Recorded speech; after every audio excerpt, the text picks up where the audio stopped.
Bueno, muy buenas noches, mi nombre es Johannes Castillo Mi nombre es Juan David Fajardo. y el día de hoy hablaremos sobre el libro Más allá de la idea del autor Vijay Govindarajan, en el cual explica cómo el concepto de innovación ha sido llevado a cabo por distintas empresas y todos los errores que han cometido actualmente, todos los desafíos que implica intentar implementar la innovación dentro de una empresa pero de manera integral y realmente efectiva, también los distintos modelos que existen para llevar a cabo la misma y básicamente cómo debemos conseguir la innovación realmente y todos los aspectos que tenemos que tener en cuenta para llevarla de manera efectiva. Mi compañero entonces iniciará. Listo, en el primer capítulo del libro, el autor lo titula como La otra cara de la innovación, en donde dice que la innovación es un desafío que consta de dos partes. La primera parte, que es la generación de las ideas, y la segunda, que es la ejecución de las mismas. El autor, además de eso, dice que para que haya éxito en el desarrollo de un proyecto es necesario de que estas dos se junten o sean tenidas en cuenta al mismo tiempo o con igual grado de importancia. Por otro lado, el autor dice que las organizaciones cometen un error, es que dedican mayor tiempo y energía en la primera parte, en la ejecución de las ideas, y no en la segunda parte, en la generación de las ideas, sino en la segunda parte, que es la ejecución. Esto lleva a que las ideas no se concreten y que simplemente quedan plasmadas en un papel. En el segundo capítulo el autor lo titula primero prestemos atención a la ejecución, en donde dice que mejorar el campo de la innovación requiere de una mayor dedicación de tiempo en la segunda parte, o sea, en la parte de la ejecución de las ideas. Sin embargo, el autor recalca que no sería posible ejecutar una idea si antes no se ha generado la misma idea. Entonces dice que es muy importante la parte de la generación de la idea. Por otro lado, dice que las organizaciones y las personas deben desarrollar procesos de imaginación, creatividad y pensamiento alternativo para que se desarrollen los proyectos. Además, él recalca que hay un problema en las organizaciones, y es que por lo general ponemos en un pedestal a las personas que idean o generan las ideas, lo cual es un error muy grande, eh, y que debe ser trabajado entre las organizaciones. Por otro lado, también dice que esta parte de la generación de las ideas es la parte más sencilla, en donde la generación de ideas puede ser un proceso divertido y que incluso es más fácil persuadir a la gente para que se junte con uno a cumplir un objetivo en común. Eh, ya despuesito el autor se enfoca más en la segunda parte, en la parte de la ejecución de las ideas, en donde dice que esta es la otra cara de la innovación y guarda relación con los asuntos más bien prácticos. Él dice que esta es la parte más difícil y menos divertida del proceso, que requiere más bien de sangre, sudor y lágrimas para la elaboración. Eh, Él recalca que esta parte es donde por lo general las compañías y las personas tiran la toalla o se rinden, ya sea por un sentimiento de que no pueden cumplir con las metas o de culpa, si este no llega a realizarse, este proyecto no llega a realizarse.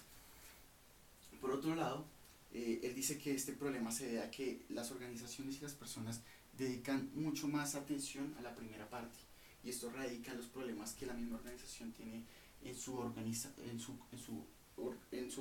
la forma en que organizan los proyectos y cómo los ejecutan. Como en el libro decía, esto se debe a que las mismas organizaciones en sus mapas elaboran los procesos teniendo en cuenta la parte principal, la generación de ideas, y no tanto importancia en la segunda. En este capítulo el autor lo titula como las organizaciones no están diseñadas para ejecutar la innovación. Él en esta parte del libro empieza con una pregunta, y es ¿por qué resulta tan difícil ejecutar la innovación? A lo que responde que las organizaciones no están diseñadas para llevar a cabo esas tareas o estos proyectos, sino que las organizaciones están diseñadas más bien para ser motores de rendimiento, los cuales son muy positivos para la organización, ya que estos son maestros de muchos desafíos empresariales en los que permiten a la organización desarrollar muchísimos más proyectos y ejecutarlos efectivamente. Eh, por otro lado, el problema del motor de rendimiento es que siempre, no problema, la característica del motor de rendimiento es que siempre busca la eficiencia y busca ir hacia adelante, siempre generar resultados tangibles. Mientras que la innovación es un sufrimiento a corto plazo a cambio de una recompensa a largo plazo. Entonces aquí, entre estos dos, por eso se genera ese conflicto, debido a que la innovación requiere de experiencia, del ensayo y del error, mientras que el motor de rendimiento solamente demanda eficiencia y rendimiento, resultados que se puedan ver. Por otro lado, para profundizar más en el motor de rendimiento, lo que busca primordialmente es generar procesos que sean repetitivos, lo que significa que se puedan descomponer los procesos en pequeñas tareas, las cuales busquen que los procesos se vuelvan más eficientes en el futuro. Y también que los procesos sean más bien predecibles, esto con el objetivo de que puedan haber estándares a partir de los cuales puedan tomar mejores decisiones la organización. Entonces acá el conflicto radica en eso, en que el motor de rendimiento es la antítesis de lo que es la innovación, que la innovación en realidad lo que separa totalmente lo que es lo predecible y los precedentes para la elaboración de un proyecto de innovación. Por otro lado, el autor acá dice que un motor de rendimiento perfectamente engranado es un activo sumamente poderoso, ya que esta es la base en la que se asienta el bienestar de una organización e incluso los beneficios que salen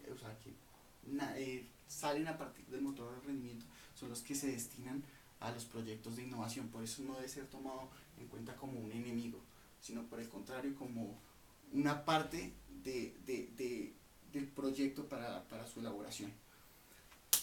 Por otro lado, el autor dice que todo proyecto de innovación que aspire a ser un motor de rendimiento exitoso, o sea, todo proyecto de innovación aspira a ser un proyecto que sea exitoso, estable y rentable. Ya en este punto del libro, el autor dice que debemos definir los términos, en donde dice que existen una gran variedad de tipos de innovación y estas categorizaciones, solo son útiles en las partes principales, en la generación de ideas. Entonces lo que busca el autor con este libro es mostrar como otra cara de lo que es la innovación, haciendo las caracterizaciones menos irrelevantes, por así decirlo. La definición que nos da de innovación es una iniciativa de innovación es cualquier proyecto que resulte novedoso para nuestra organización y ofrezca un resultado incierto, aunque no sea nuevo para el mundo. A lo que nos da a entender el autor es que este libro es más bien un libro que sirve para las personas o las organizaciones gestionar sus propios proyectos. Por otro lado, el autor dice que cualquier iniciativa que resulte novedosa para la organización y que posea un resultado que de cierta manera resulte incierto, puede ser contada como un proyecto de innovación, lo que significa que tiene como que abarca más bien como una política inclusiva en donde cualquier proyecto puede ser tomado en cuenta como un proyecto de innovación, ya sea pequeño o grande. Entonces acá el autor dice que no todos los proyectos de innovación poseen la misma dificultad para ser ejecutados, por lo cual divide entre proyectos más sencillos y proyectos más difíciles, en donde los proyectos más sencillos pueden ser elaborados por una sola persona y pueden ser elaborados en sus tiempos libres y no son muy complejos elaborarlos, mientras que los proyectos más difíciles son los que ya necesitan como mayor tiempo para elaborar bien los procesos, y además de eso contienen mayor riesgo y por lo general tienen mayor elevación de crecimiento. Ya más adelante el autor, ya entrando en los modelos, nos dice que solo tiene sentido 3 modelos: el modelo P, el modelo R y el modelo I, en donde los 3 modelos son muy importantes, son muy eficaces y no es necesario que se ajusten a uno solo de estos modelos, sino que pueden ser utilizados de manera simultánea. Sin embargo, hay que tener en cuenta que cada uno de los proyectos debe asociarse al modelo indicado o adecuado. Esto debido a que si no es así, pueden haber problemas en la organización y puede ser un dolor de cabeza para la misma. Por otro lado, en esta misma parte del capítulo nos dice que el modelo P como el modelo R presentan ciertas limitaciones frente al I, que es el modelo más robusto pero también el más difícil de ejecutar. Pues como les decía, ¿cómo lidiar con el motor del rendimiento? Pues para esto existen estos 3 modelos, en donde pues básicamente el P es de pequeño, el R repetible y el individualizado, donde se los explicaré ya más adelante. Entonces, bueno, acá ya en esta parte de la lectura el autor nos dice y lo nombra de dónde proceden los recursos. Dice que cada uno de estos 3 modelos posee su propia manera o método para adquirir sus propios recursos y necesita, ¿qué? Y además de eso dice que estos recursos, a pesar de que el motor de rendimiento los genera, también son difíciles de adquirir o de conseguir para la organización.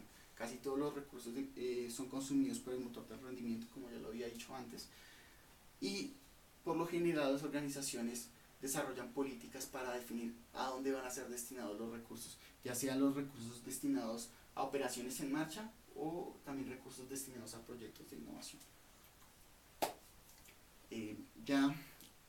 Para seguir, el autor dice que es muy importante el factor tiempo, debe ser tenido en cuenta el factor tiempo y que es muy importante y que en las organizaciones actualmente no se le da la relevancia que debería darse. El autor en el libro nos da un esquema de cómo las organizaciones dedican su tiempo y su personal, sus recursos para desarrollar un proyecto, en donde dice que en muchas ocasiones destinan un gran número de personas o todas las personas en la organización, pero que éstas trabajen un pequeño número de tiempo para desarrollar esa idea, o destinan un pequeño grupo de personas para que trabajen tiempo completo en estas. Entonces, listo, pues ya vamos a entrar a definir los modelos, cada uno de los modelos, y para empezar definimos el modelo P, que es para las iniciativas pequeñas. En este modelo se caracteriza porque acá todas las personas pueden aportar ideas e iniciativas para que los proyectos puedan suceder o pasen. Un ejemplo de eso es el caso de Toyota, con su cultura de mejora continua de Kaizen, que puede ser adecuada a este tipo de modelo. Por otro lado, este modelo solamente encaja perfectamente con el concepto de la cultura de innovación, ningún otro. Este es el que más encaja, ya que lo que busca este es que conseguir que todo el mundo en la organización se meta en el proyecto y esté empapado o sienta pertenencia hacia el proyecto y que trabaje en tiempo parcial en este. El autor también dice que este proyecto, a pesar de que es muy bueno y que es el más asociado a la cultura organizacional, también presenta ciertas limitaciones, como les decía. La limitación principal en este es el del tamaño del proyecto, ya que a medida que el proyecto se vuelve más grande, este requiere mayores huecos de inactividad de los empleados para desarrollar los proyectos. Entonces, la clave del éxito para este proyecto, el proyecto P, es básicamente la motivación. Este se centra mucho en los valores y en la cultura organizacional para ser ejecutado un proyecto. Un ejemplo de este puede ser el caso de Google, que la política de Google del 20%, en donde le dice a sus empleados, a todos sus empleados, que dediquen un 20% de sus horas laborales para desarrollar cualquier tipo de proyecto que los motive o los inspire. Por otro lado, la única manera de incrementar este resultado del modelo P es la de crear más periodos de inactividad, como ya les había dicho en el sistema, y que también esta es la limitación que presenta. El modelo R ofrece innovación repetible. Es una serie de innovaciones similares como las que realiza Apple, la del iPhone 6, 7, 8, en donde disfruta del éxito de la innovación y busca que este sea predecible y que cada cierto periodo se repita. Obviamente ellos tienen que ofertar constantemente una propuesta de innovación diferente para que sus clientes se mantengan.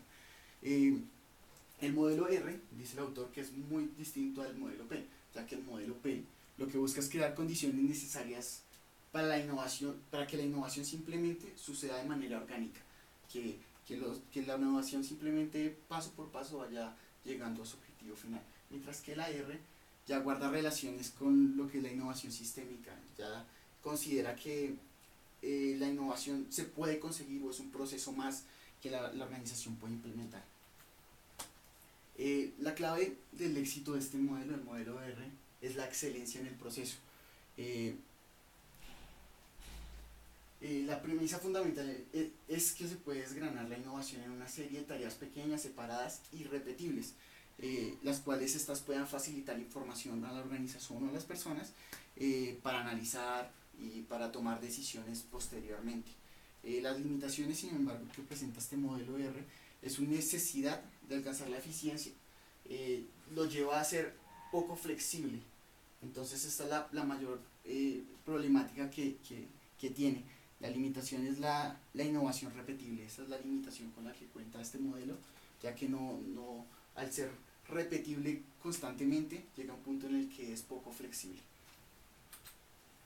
El modelo I es para la toma de las demás innovaciones. El modelo I está perfectamente al alcance de todas las compañías. Se trata de una disciplina que se puede aprender. Entonces, básicamente, lo que busca el modelo I ya es independiente. Ya separa lo que es el core de la empresa con los proyectos de innovación que tiene. Entonces, básicamente, lo que busca es un equipo especial y un plan especial para independientemente de lo que es el motor de rendimiento. Además de eso, para la ejecución de este modelo I es necesario de que haya una combinación entre personal compartido y de equipo dedicado totalmente a la elaboración de los proyectos. El modelo I, al igual que los otros modelos, requiere de innovadores de tiempo completo y como de tiempo parcial, como ya les había dicho. Ya aquí el autor dice que debemos crear un equipo dedicado para cada proyecto de modelo I. Sin embargo, no es del todo, no sirve del todo, es necesario de crear equipos especiales. Estos grupos lo conforman grupos, la asociación entre grupos dedicados y de tiempo completo. A continuación va a continuar mi compañero Johannes, quien va a seguir hablando del siguiente capítulo. Bueno, en este capítulo se llama Dividir la carga del trabajo, el cual consiste básicamente en que el autor da algunos consejos adicionales para dividir la carga del trabajo. Y es debido a que, como se necesitan distintos tipos de personal, tiene que haber una reorganización del mismo, tiene que haber un cambio de poder, debido a que no suele ser positivo para el desarrollo de estos proyectos que la misma persona que ha llevado el cargo en distintas tareas y en distintas áreas lo vuelva a hacer para otros proyectos, para otros nuevos proyectos. También crear nuevas colaboraciones, es decir, no solo recurrir a personal propio de la empresa, sino incluso llegar a vincular personal externo, outsourcing o algo por el estilo. Tienen que trabajarse de manera distinta, ritmos de operaciones totalmente distintos, y también, pues, como lo he mencionado nuevamente, añadir nuevas contrataciones. Y para eso viene la parte más importante, que es el ensamblaje del equipo dedicado, donde lo que se tiene que saber es que es el único que puede darle un diseño organizativo revolucionario a la empresa. ¿Por qué? Porque está constituido por distintas personas que manejan, que no son solo de la empresa, sino que personal externo, que van a manejar un nivel distinto de competencias, y lo que le va a permitir tener una mayor amplitud de conocimientos para generar esta nueva estructura que es necesaria. ¿Qué es lo que funciona? ¿Cómo funcionaría esto? Básicamente es como crear una nueva empresa dentro de una que ya está. Y sé, suena algo loco, pero es necesario. ¿Por qué? Primero, porque es necesario una nueva lista de aptitudes necesarias, ¿cierto? Esa es una de las principales características a la hora de crear un nuevo equipo, de un equipo dedicado, que es para estos proyectos importantes. Segundo, tienen que contratarse a los mejores de cada área que sea necesaria para la vinculación de la creación de este proyecto. Sobre todo tener en cuenta de que a veces las empresas van a caer en el error de buscar a los más innovadores, pero esto de cierta manera genera un mal proceso. Es decir, que es a veces requerido escoger los mejores de cada una de las áreas en vez de a los mejores en innovación, que a veces puede llegar a generar distintas molestias. También la jerarquía. En este modelo la jerarquía es fundamental que sea llevado a cabo de una manera distinta, debido a que va a haber inconvenientes en cuanto al control del mismo. Ustedes saben que cuando se llevan proyectos de esta índole hay problemas en cuanto al orden de saber a quién se le responde, a quién se le debe responder cada uno de los jefes o de áreas. Es por eso que hay que tener cuidado con no llegar al motor de rendimiento pequeño. Sabemos que el motor de rendimiento es algo que se lleva tradicionalmente a las empresas, pero para implementar realmente la innovación no debemos caer en el juego del motor de rendimiento.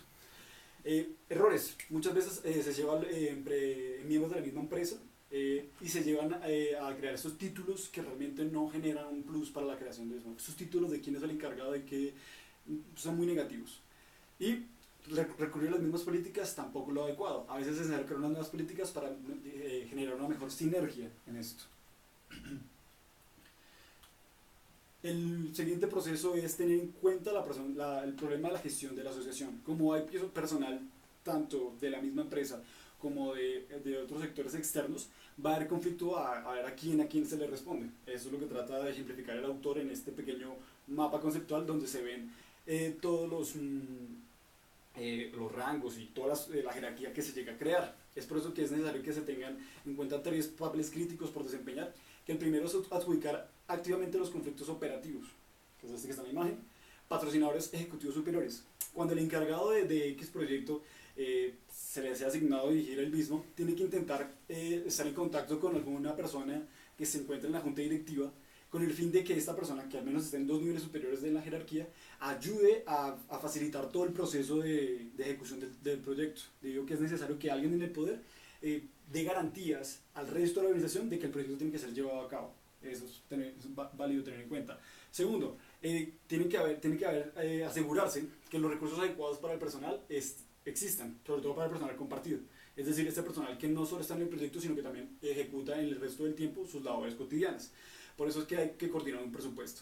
Se aprueben o se nieguen los recursos necesarios. Tiene que haber ese proceso claro y se identifique qué es lo que sucede con los recursos. Segundo, insistir que el líder de la innovación pague por lo que consiguen el personal compartido. Esto de cierta manera va a crear una relación de lealtad, de confiabilidad entre el jefe de innovación y el personal compartido para que sientan que esta es la persona que realmente les está pagando. Entonces por eso es fundamental que esta persona tenga algún tipo de ejerción de poder. Aunque no es tan positivo, ¿no?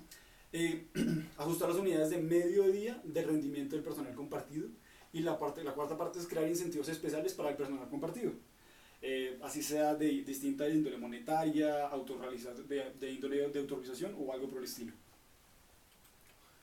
Prever mitigar las tensiones que se producen. Sabemos que además de todos los problemas de egos que pueden subir entre empleados que participan en el proyecto, en el que son parte del personal compartido, y el otro que son personal completo, staff, el que hace su labor completamente tradicional, se van a generar conflictos. Entonces es necesario identificarlos y tratarlos de la manera adecuada. Segundo, también hay problemas de los riesgos de canibalización o daños de la marca. Es por eso que es recomendable que si es necesario y hay un gran nivel de incertidumbre, los proyectos lleven un distinto nombre o una marca para no dañar la misma.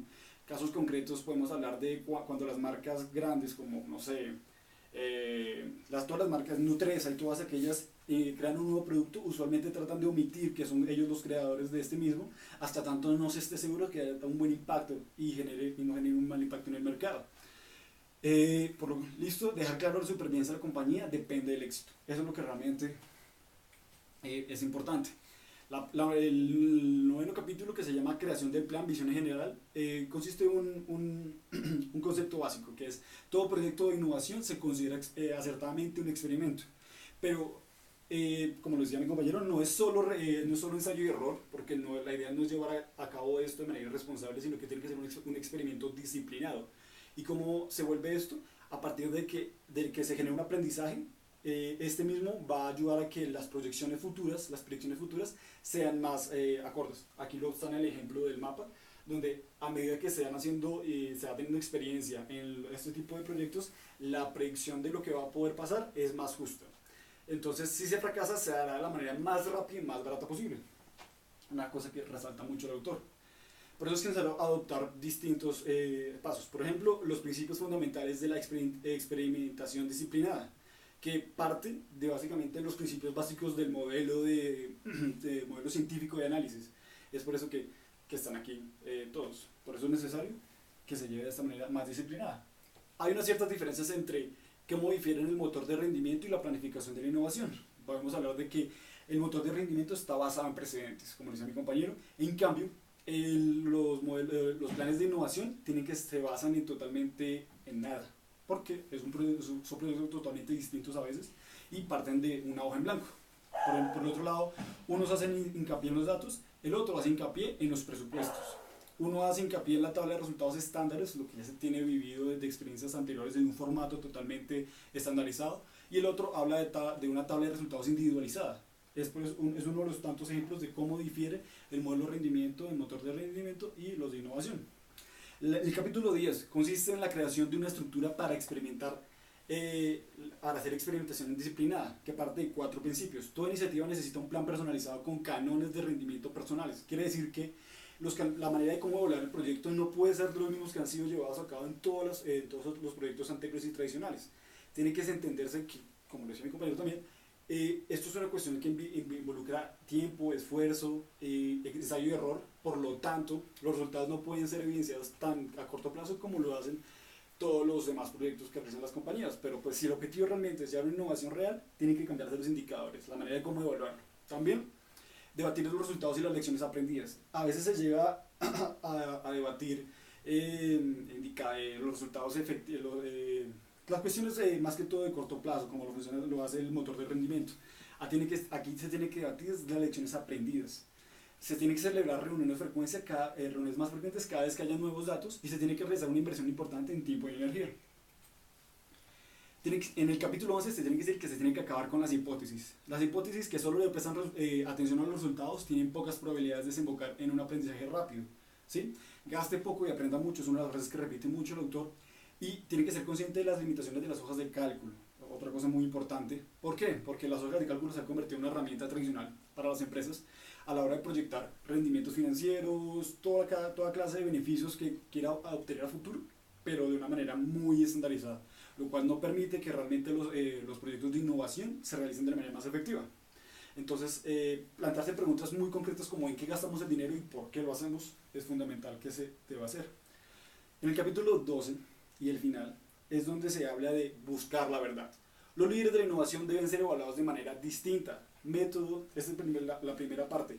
Los líderes de innovación tienen que ser evaluados de manera distinta debido a que si el proyecto se evalúa de manera distinta, el líder también tiene que ser evaluado de manera totalmente distinta. En cuanto a los ratios que se le planeen, ratios financieros, si es el cabo del proyecto, al aprendizaje que se ha obtenido de cada uno de ellos, eso es una de las cosas que habla el autor. Segundo, el método para evaluar los líderes de innovación, que viene siendo el mismo, y cómo los líderes de la innovación pueden evitar sesgos al evaluar. Es importante que eso se deba tener en cuenta. Muchas gracias por su atención. Este ha sido nuestro trabajo entre mi compañero Juan David Fajardo y Johannes Castillo. Espero les haya gustado el video y entiendan cómo tiene que ser conseguir la innovación actualmente. Muchas gracias. Uy, coño.